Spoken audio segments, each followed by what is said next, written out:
do think if you treat people well, just like if you treat them poorly, it gets around.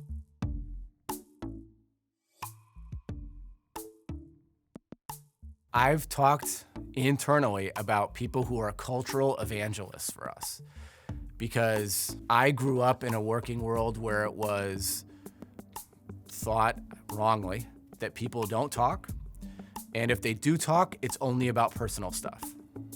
In reality, employees talk, remote or not. They talk to each other. They talk about taboo topics, like how much money they make. It used to be that you never told anybody other than the employee what they made, and then you hoped that nobody would find out. I believe that most people have a really good sense, at least among their peers, for what they make, what their relationship is like with their manager. I believe there's a lot of information sharing.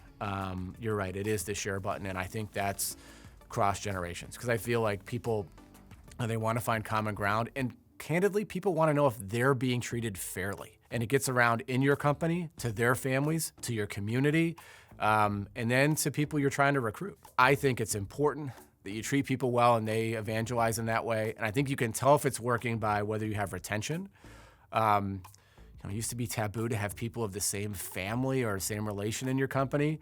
It used to be perceived as nepotism. Now I think there's a way to look at that to say, well, that's good. If you'd recommend me to your brother or sister as a good place to work, I think we're doing something right. And then the best indicator, I think, of how that share button is working is if you have people who leave, I call them boomerangs, and come back.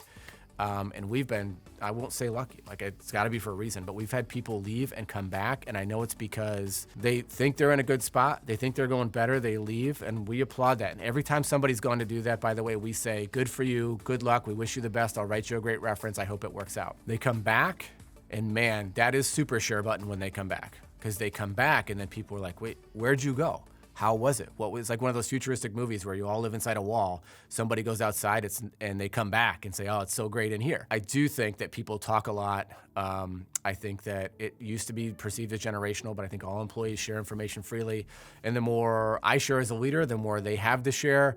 And so it can get very infectious, good or bad. So I think it's an extra, it kind of ups the stakes for how well you treat people, because how well you treat that employee is gonna go way beyond just how that employee perceives you to their peers, others, people outside the company, and potential recruits, how they all perceive the company.